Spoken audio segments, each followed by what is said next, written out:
আমার ভাইয়েরা, আমরা এই বাংলাদেশের স্বাধীনতার পর থেকে নিয়ে পিতা কন্যা স্বামী স্ত্রী কারো শাসন আমরা আর বাদ দেখি নাই। কথা বলেন ঠিক কিনা?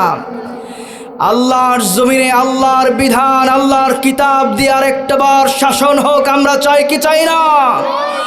বড় দুঃখ আর আফসোসের লাগে, বড় দুঃখ আর কষ্ট লাগে। 56,000 বর্গ মাইলের টুপি আর পাঞ্জাবিওয়ালা আমরা যখন এক হয়ে ঐক্যবদ্ধ বাংলাদেশ বিনির্মাণ করার চেষ্টা করেছি, তখন এক শ্রেণীর পরিবার আর পিনতন্ত্রের মানুষ, এক শ্রেণীর পীর আর পরিবারতন্ত্রের মানুষ আমাদের ঐক্যবদ্ধ বাংলাদেশের মধ্যে এই ইসলামপন্থীদের ঐক্যের মধ্যে ফারাক তৈরি করেছে। কথা বলেন ঠিক কিনা? আমরা দেখেছি সব সময় এই শ্রেণীর মানুষ 13 সালে শাপলা চত্বরে মোদী বিরোধী আন্দোলনে, মূর্তি বিরোধী আন্দোলনের সহকারে সব সময় তারা একটি নিরাপদ অবস্থানে ছিল।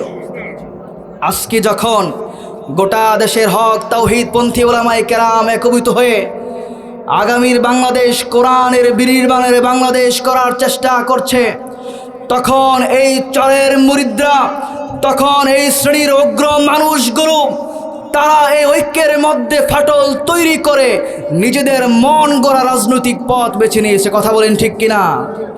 জীবনে যারা সংসদের বারান্দায়ও যায় নাই, জামানত হারাইতে হারাইতে জামানত হারা পার্টি খ্যাত লাভ করেছে, তারাও এখন 70-80 সিট লাভ করে 80 সিটের আশা করে আমাদের ইসলামপন্থীদের মধ্যে ফাটল তৈরি করেছে। ঠিক কিনা?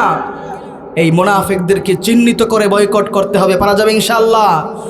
সাহাবায়ে কেরাম, তাবেঈন, তাবে তাবেঈন কোরআনকে যেইভাবে ধারণ করেছে, রন্ধ্রে রন্ধ্রে আমাদেরকে আল্লাহ পাক সেইভাবে কোরআনটাকে ধারণ করে এই সমাজ, এই রাষ্ট্রকে কোরআনের সমাজ বিনির্মাণ করার তৌফিক দান করুন, করি আমিন।